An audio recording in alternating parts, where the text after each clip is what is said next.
Olá a todos aqueles que acompanham o site diabetessemduvida.com. O meu nome é Ivan Ascencio Ferreira, sou médico endocrinologista formado na Escola Paulista de Medicina. Trabalhei 20 anos no Brasil e desde 2009 eu vivo e trabalho aqui em Portugal. Como muita gente tem dúvidas a respeito do diagnóstico de diabetes e as diferenças entre o diabetes tipo 1 e o tipo 2, esse vai ser o assunto do nosso primeiro vídeo. Falando a respeito do diagnóstico de diabetes. O diagnóstico de diabetes ele pode ser feito de duas maneiras. Através da dosagem da glicemia em jejum, em que o paciente vai ao laboratório, em um jejum de pelo menos 10 horas, e colhe sangue. Se a glicose ou a glicemia estiver acima de 126, igual ou acima de 126 mg por decilitro, essa pessoa tem diabetes. Isso porque o valor normal da glicemia vai de 70 a 99.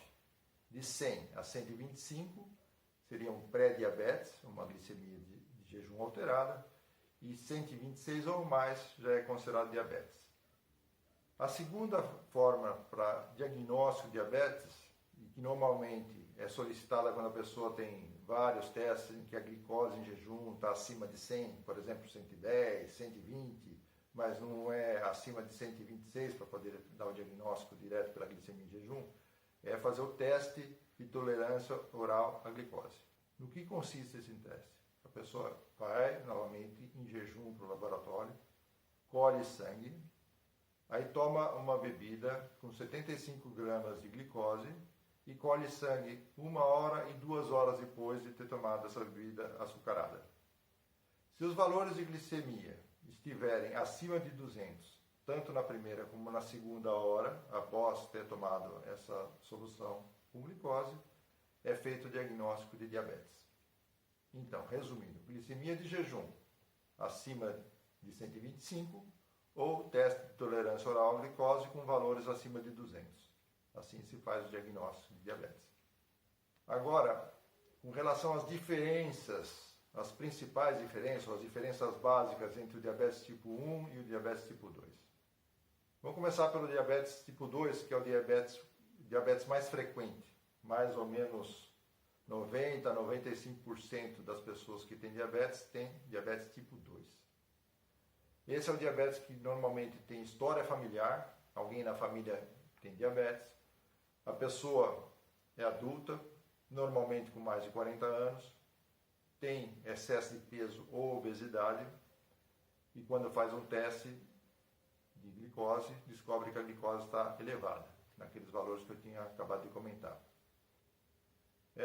Esse diabetes, normalmente, então, ocorre em pessoas com mais de 40 anos, com excesso de peso ou obesidade, não obrigatoriamente, mas é o mais comum. E esse tipo de diabetes é tratado com medicação oral, além de dieta e atividade física.